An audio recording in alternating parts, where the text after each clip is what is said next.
देखने से नहीं, वो है ही एजुकेशन पर है। Black board white board film का नाम है और एजुकेशन को मद्देनज़र रख के एजुकेशन की जो खस्ता हाली है हमारे हिंदुस्तान में उसको लेके कि अब ख़ास तौर पे गाँव में विलेज में जिस तरह एजुकेशन को तवज्जो नहीं दी जाती, और तवज्जो क्या नहीं दी जाती, जो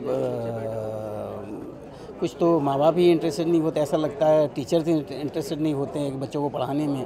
तो ऐसा लगता है कि बड़ा काम चलाऊ सा एजुकेशन को लेके लोगों का नज़रिया हो गया, जबकि ज़िंदगी के लिए सबसे अहम जो मकसद है वो एजुकेशन ही है। अगर आपको अपनी ज़िंदगी बनानी है तो सबकी ज़िम्मेदारी आ जाती है कि बच्चों को एजुकेशन दिया जाए, क्योंकि एजुकेशन के बगैर एक कदम भी आगे चलना बड़ा मुश्किल है, क्योंकि एजुकेशन से ही आपको सारी चीज़ें समझ आती हैं। तो उसी को मद्देनज़र रखी ये फिल्म को नज़रिया बना के हमने फिल्म की है। सर, अभिनय क्षेत्र से जुड़े हुए हैं, तो आपने अभिनय मतलब टेलीविजन और बॉलीवुड में आने से पहले काफ़ी अभिनय का प्रशिक्षण भी लिया, तो क्या कहना चाहेंगे एक कलाकार को कितना ज़्यादा शिक्षित होना चाहिए उसके क्षेत्र में, खासकर बात करें तो? देखिए, कलाकार की जो शिक्षा है वो ज़िंदगियों की शिक्षा होती है। हम तो स्कूल में तो पढ़ ही लेते हैं, लेकिन उसके अलावा जो हमें शिक्षा हासिल करनी चाहिए वो ज़िंदगी से, हम जो ज़िंदगी से, लोगों की ज़िंदगियों से, किताबों से, और ख़ास तौर पे ज़िंदगी से, लोगों की ज़िंदगी को पढ़ के, क्यों हमारा पेशा भी उस तरह का है कि अपनी ज़िंदगी तो हम जी लेते हैं, लेकिन दूसरों की ज़िंदगी जीने का जो मज़ा है या जो नज़रिया है या समझने का नज़रिया, एक दूसरी रूह को समझने का जो नज़रिया है वो एक्टर को ही आता है और एक्टर ही कर सकता है। तो अपनी ज़िंदगी तो सभी जी लेते हैं, एक्टर को एक नई नई ज़िंदगियाँ जीने का जो मौका मिलता है, बस वही मज़ा है इस एक्टर की ज़िंदगी का। चरित्र अभिनेता की बात करें तो काफ़ी समय से मतलब फिल्मों में हुआ, टीवी शो में काफ़ी महत्व दिया जाता है, लेकिन आज के दौर में आप देखिए नवाजुद्दीन के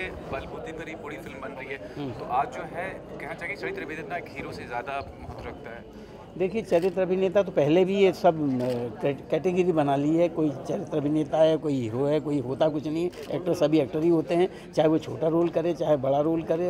अगर वो छोटे रोल को हटा दीजिए तो बड़ा रोल जो कर रहा है या बड़ा जो है वो कुछ नहीं कर पाएगा, कोई मतलब नहीं है। ये खामखा की कैटेगरीज हैं। मैं तो ना कभी कोई चरित्र अभिनेता समझता हूँ, ना कोई वो चरित्र सभी का। अगर चरित्र नहीं है तो अभिनेता किस काम का, फिर क्या अभिनय करने जा रहा है, फिर उसको अभिनेता कहेंगे कैसे? अभिनय का जो नेता हो, जो अभिनय कर रहा हो, वही तो होगा वो चरित्र क्या चरित्र नहीं होता क्या? स्टार के लिए जो इसको आप बड़ा एक्टर कहते हो, क्या उसमें चरित्र नहीं होता कि वो चरित्र नहीं करता? तो ये सब अलग अलग सी बातें हैं, मैं इनको नहीं मानता। मैं सिर्फ एक्टर को एक्टर मानता हूँ, और वो चाहे वो चरित्र हो, चाहे चरित्र के बगैर तो एक्टर हो नहीं सकता, सीधी बात ये है। सर, और हाल ही फिल्म में देखा आपने कि मीटू ने काफ़ी नेगेटिविटी लाया है मतलब किसने मीटू कैंपेन में, और हाल में राजकुमार हिरानी जी पे भी लगा, इतने बड़े डायरेक्टर क्या कहना चाहेंगे कि कितनी गलत बात है कि एक पता नहीं भाई, इस मामले में कुछ नहीं कहना चाहता मैं, क्योंकि ये सब इस तरह के सब उठते रहते हैं। अब मैं इसमें कुछ मुझे मालूम नहीं है, मैं जानता भी नहीं हूँ। वैसे मैं अभी बाहर से अभी मथुरा में था, मथुरा के बाद यहाँ है। मैंने सुना ज़रूर है, लेकिन बहुत ज़्यादा इसमें मैं तवज्जो नहीं देना चाहता। क्या है ये सब मैं नहीं में काम कर रहे हैं, किसके लिए आप इंतजार है? कौन सा ऐसा खास ऐसा प्रोजेक्ट है जो आपके दिल के करीब हो? मेरे दिल के करीब सारे प्रोजेक्ट हैं, और मैं सारे प्रोजेक्टों के करीब रहना चाहता हूँ। अगर जो प्रोजेक्ट मेरे करीब नहीं होता तो मैं काम ही नहीं करता। पर ऐसा कोई रोल प्ले कर रहे हैं जो आपको पता है? नहीं, सारे जो भी करता हूँ, चाहे वो छोटा हो चाहे बड़ा हो, क्योंकि मैं चाहता हूँ कि मैं बिल्कुल आत्मसात करके करूँ, उसकी रूह को, उसकी आत्मा को समझ के करूँ। बस यही हमेशा से मेरी फितरत रही, और बस वैसे ही करता रहता हूँ। यस, डेफिनेटली ऐसी फिल्मों को बढ़ावा देना ज़रूरी है, क्योंकि क्या कहते हैं, सोशल इश्यूज़ पर या सामाजिक व्यवस्था की परिभाषा करने कई सारी फिल्में बनती नहीं, ऐसा नहीं है। बट ऐसे मुद्दों के ऊपर जब सिनेमा बनता है तो सिनेमा केवल मनोरंजन ही है, ये मतलब मनोरंजन का माध्यम है, ये सोच तो डेफिनेटली होनी चाहिए। बट ऑडियंस की ये भी एक जिम्मेदारी है कि जब इस तरह का कोई सोशल इश्यूज़ या ऑफबीट कुछ चीज़ें वर्क होती है, तो मुझे ऐसा लगता है कि आज के तारीख में ऐसे सिनेमा के सब्जेक्ट के ऊपर लोगों का, ऑडियंस का कॉन्सेंट्रेशन डेवलप होता जाता नज़र आ रहा है। और क्या कहते हैं उसे, केवल कमर्शियल मतलब ये जो व्याख्या होती है कि मेकर्स लोगों की जो ड्यूटी होती है कि ऑडियंस के लिए वो सिनेमा बनाते हैं, तो हर एक मेकर का अपना एक पॉइंट ऑफ व्यू होता है। तो इस तरह के सब्जेक्ट का एक पॉइंट ऑफ व्यू है ऐसे सिनेमा बनाने वाले मेकर्स का। तो मुझे ऐसा लगता है कि इसमें आर्टिस्ट को भी, एक्ट्रेस को भी एक अलग तरीके का एक्सपेरिमेंट करने का मौका मिलता है। और मुझे तो ऐसा लगता है कि सिनेमा के अंदर मतलब हमारे इंडस्ट्री में काफ़ी कुछ चीज़ें परफॉर्मिंग लेवल पे, मेकिंग प्रोसेस मतलब मेकिंग लेवल पे सब्जेक्ट वाइज काफ़ी कुछ डेवलप होता जाता नज़र आ रहा है, ऐसा मेरा पर्सनल मानना है। सामाजिक में जो मंच हुए रहे हैं और आप चाहते हैं कि यार ये चीज़ें दिखाई देनी चाहिए सिनेमा करने में, वैसे कौन सा एक किरदार रहेगा जो आप पोर्ट्रे करना चाहेंगे? आपका जो ड्रीम रोल रहा है कि मैं कभी अपनी परफॉर्मेंस से लोगों को ये सभी संदेश देता हूँ?